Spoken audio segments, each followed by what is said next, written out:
atención. Como lo habíamos anunciado en el bloque anterior, le vamos a dar la bienvenida al concejal mandato cumplido, Guillermo Casarino. Guillermo, ¿qué tal? ¿Cómo estás vos? ¿Cómo andás? ¿Qué tal, José Luis? ¿Cómo va? ¿Todo bien? Gracias, muchas gracias por venir cada vez que te pido. No, te agradezco, al contrario, me gusta venir a conversar con vos, no hay ningún problema. ¿Vamos a arrancar primero por Navarro? Sí, cómo no, lo más importante primero. ¿Cómo ves a nivel local la situación? ¿Qué analizás de la situación política, social, económica de nuestra comunidad en este momento? Mira, la verdad que lo veo muy complicado todo, ¿no?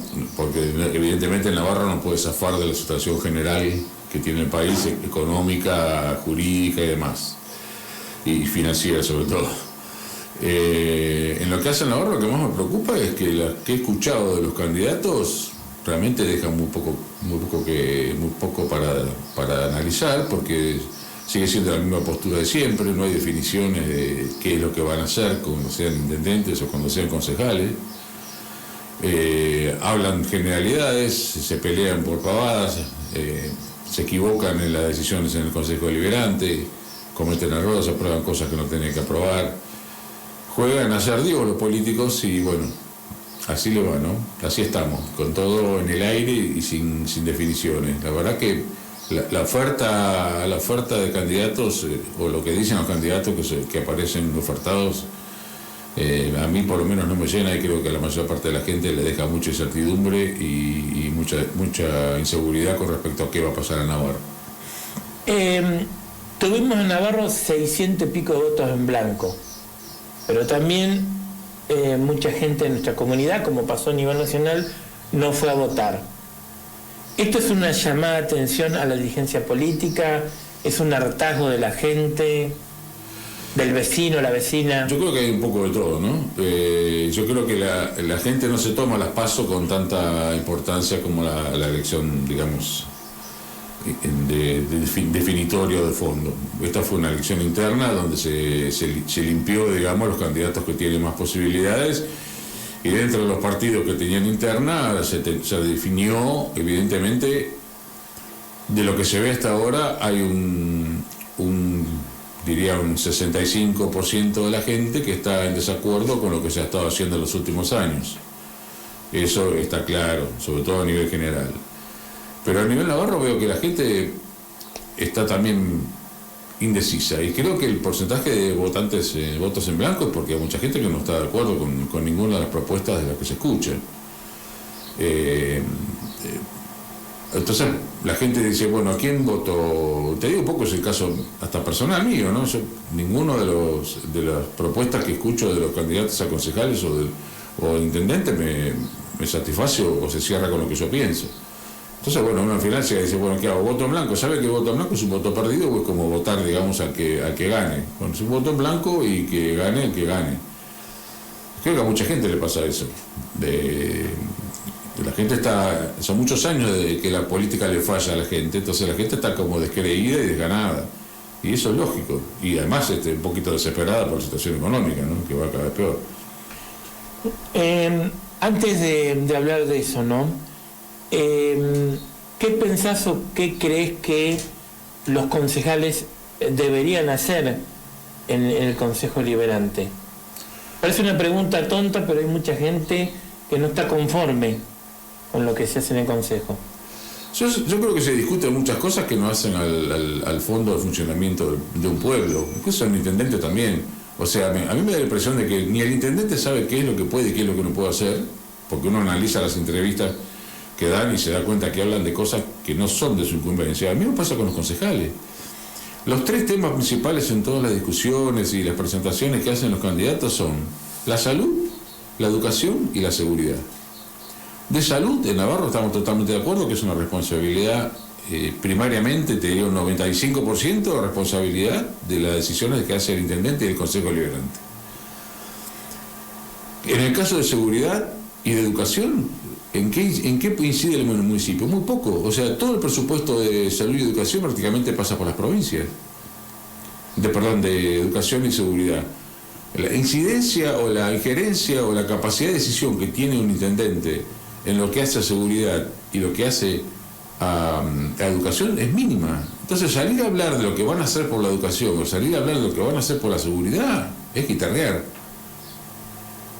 Ahora, tiene que poner todos los pies sobre la tierra y pues bueno, vamos a hacer funcionar lo que nos corresponde a nosotros, hacerlo funcionar bien, que es el funcionamiento del pueblo. El pueblo es un caos. En ninguna esquina se sabe qué calles son, faltan toda la cartelería, faltan todos los árboles, hay montones de calles rotas, no hay veredas, o sea, hay muchas cosas para hacer para mejorar la calidad de vida de los habitantes de Navarro, antes de pensar en grandes construcciones o nuevas faraónicas. Tenemos un desperdicio de dinero infernal. Acá en tu esquina tenemos un tremendo edificio de la Casa de la Provincia. ¿Para qué queremos el edificio de la Casa de la Provincia? ¿Cuántas casas se podían hacer para la gente con esa plata? Si el problema de la provincia, las cosas que tiene que manejar la gente de Navarro en relación a la provincia se soluciona con una oficina, con 2 computadores y 2 personas capacitadas. Donde vos vas con tu problema con ARPA o con tu problema con el registro de propiedad o registro automotor y lo solucionás en una simple reunión en un lugar donde el tipo tenga acceso a la computadora y sepa dónde tiene que entrar para analizar las cosas sin necesidad ni de irte a la plata ni de tener semejante edificio tirando la plata acá.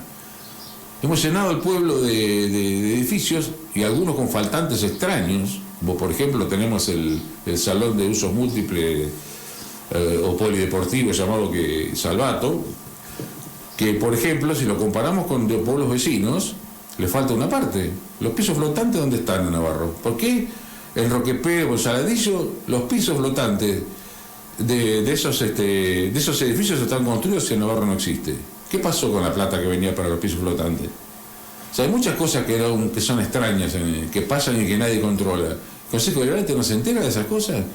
Se equivocan y votan sesiones de terreno para construir casas donde necesitábamos una mayoría especial de los 2/3 y lo aprobaron y permitieron iniciarse unas construcciones de edificios en lugares donde no estaba aprobado y no estaba aprobado de forma. O sea, pasan cosas que uno no las entiende. Y yo no creo que sean por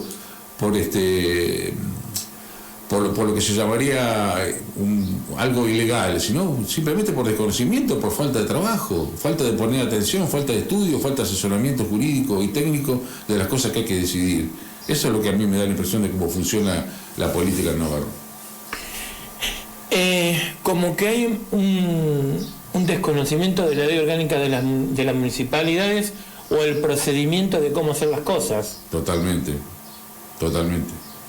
Si vos haces yo por eso siempre digo, y se los digo a los muchachos jóvenes con los que he trabajado, a todos, lo primero que tienen que hacer es ponerse a leer la ley orgánica de la municipalidad. ¿Cuáles son las atribuciones de los concejales? ¿Cuáles son las atribuciones de un consejo, de lo que es el tema de la parte de educación, ¿no es cierto? Ahora se me fue el nombre del sector que uno los vota, a los consejeros, los vota, y la mayor parte de la gente cree que tiene que ver con la educación. En realidad tiene que ver con la parte edilicia de la educación. Entonces puede aportar más un constructor o un ingeniero o un arquitecto en el consejo escolar que un docente. Por supuesto que sí tiene que haber también docentes justamente para hacer que las cosas funcionen, pero la gente ni sabe, ni el que se posiciona candidato tampoco lo sabe. ¿Cuántos concejales de los que están candidateados saben qué diferencia hay entre un decreto, una ordenanza, una resolución del consejo, hasta qué abarca, qué pueden hacer, qué no pueden hacer? Una interpelación con el intendente que nadie sabe lo que es, nadie la hace. O sea, hay montones de temas que demuestran que la gente se sienta ahí a discutir chusmerío de pueblo al final, porque cosas de fondo no se solucionan. Nada de lo que sale del consejo, o el 90%, no es útil para la gente de Navarro. Bien. Lamentablemente es así. ¿Tendrá alguna vez solución esto? Y no sé, lamentablemente todas las cosas estas cambian violentamente y a veces dolorosamente, pero bueno, esperemos que se pueda encauzar de una manera lógica y que se obtenga un resultado de mejora. Pero para eso hay que tomar el camino correcto y seguirlo durante mucho tiempo. Esto no se va a solucionar en 6 meses, ni en una semana, ni en un año, ni en 2. O sea, es un camino que hay que tomarlo, hay que seguirlo y mantenerse firme en ese camino sin dejarse tentar por lo que las soluciones fáciles y las promesas sobre los derechos y las necesidades de la gente que no son reales. Guillermo, cambiando un poco de tema y ya hablando más a nivel nacional, ¿qué sensación tenés con esto de, bueno, Milei, que puede llegar a ser una muy buena elección y quedar como primer candidato y que tal vez haya balotaje o no, o que Milei sea presidente? A mí me da la impresión de que Milei se encamina seguro a ganar la elección en cantidad y en entrar al balotaje. Acaba de depender mucho quién entra segundo. Si el Frente de Todos queda fuera, bueno, ahora se llama... Unión por la Patria. Sí, bueno, se acordaron de la patria. La destruyeron y después se acordaron de la patria. Queda fuera, va a ser lo mejor que nos puede pasar para que realmente sea un cambio, ¿no? Y si la gente de Cambiemos logra entrar en la segunda vuelta y competir con Milei, creo que se puede llegar a armar después porque acá lo importante no es tanto quién gane, sino cómo van a trabajar todos los diputados y los senadores que se hagan electos de esta elección, ¿no? Porque no te olvides que en la primera vuelta se definen la composición de los senados y de las diputaciones. Más allá de que muchas provincias se han separado y han ya elegido algunos y otros están por hacer en estos días. Pero la aceptación es de incertidumbre. Creo que lo de Milei es casi seguro que vaya a ser presidente y por lo menos que pase a la segunda vuelta ganando la elección. Hay que ver quién entra a la segunda vuelta y si es que hay segunda vuelta. Porque debería ganar, si no me acuerdo mal, por más del 10% al segundo, ¿no? Por más del 10%. Exacto, sí. No, según no sé dice la ley electoral. No sé si, bueno, acá está en ver qué pasa con los diputados, o sea, la gente de la reta como vota, que votó la reta como vota en esta instancia, ¿no? Guillermo, estábamos hablando un poquito fuera del micrófono, yo te comentaba una historia que me planteaba un colega, donde me hablaba de que hay mucho, o que se generó en alguna gente mucho entusiasmo en esto de ganar en dólares, de las propuestas económicas de Milei, que por un lado preocupan o asustan, pero por otro lado también hay cosas que son concretas o que son reales. ¿Vos qué decís? Yo creo que la dolarización es posible, pero de ninguna manera es posible hacerla en el acto. O sea, vos primero tenés que solucionar el problema de base, que es el déficit fiscal. Y no tenés margen para aumentar impuestos. Vos tenés que bajar grandemente los gastos, y creo que la propuesta de Milei es la más lógica, eliminar todo lo que no sea realmente imprescindible en el gasto público. Y ahí puede ser, a partir de que vos logres estabilizar los ingresos del país y que tengas superávit fiscal, y que eso cierre además con un superávit comercial, o sea que vos estás vendiendo, exportando más de lo que estás importando, el país tiene alguna manera de estabilizarse. Evidentemente no sé si lo que hay que hacer es cerrar el Banco Central o no. Lo que sí, que el Banco Central no tiene que intervenir, porque a mí me parece que no existe nada más injusto y que es como darle, como te diría, un cuchillo a un ciego, ¿no? Darle el marco central a los políticos es lo peor que puedes hacer. ¿Por qué? La gente no se da cuenta, pero el Banco Central actúa como árbitro de lo que vos exportás. Vos vendés en dólares y con esos dólares vienen al país. En vez de venir para el que exportó, van al Banco Central. Y el Banco Central te da los pesos que él quiere, según el tipo de cambio que fijó. Por eso es el caos que tenemos ahora. Eso es imposible. Te está robando, le está robando al que exporta, le está robando al que produce, le está robando al que trabaja. Entonces se transformó el Banco Central en un mecanismo de financiación de la política.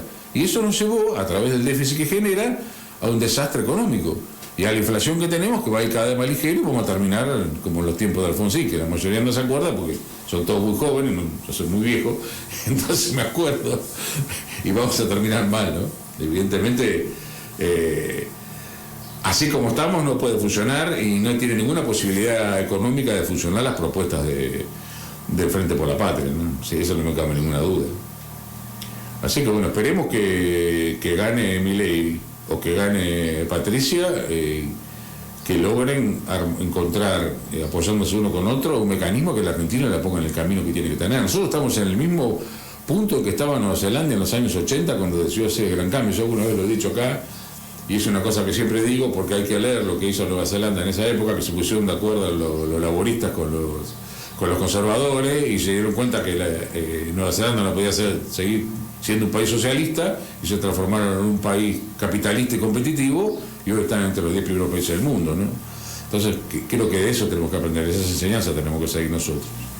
Pero eso no se hace solo, eso lleva un tiempo largo. Por supuesto.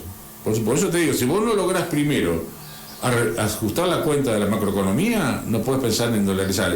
¿Por qué la idea de dolarizar? La idea de dolarizar es para quitarle un poder que tiene la política, que es hacer el precio pelota y regalando y emitiendo plata que no es genuina, papeles. Eso, hasta que la gente no entienda eso, que no le sirve de nada que le den más papeles y el papel ese no está acompañado de un poder adquisitivo mayor, le están mintiendo. Y hasta que la gente no se dé cuenta de eso y reaccione y diga, no, yo no quiero más pesos, quiero que el peso valga. Eso es lo que tiene que lograr mentalizarse la gente y buscar el camino para lograr eso.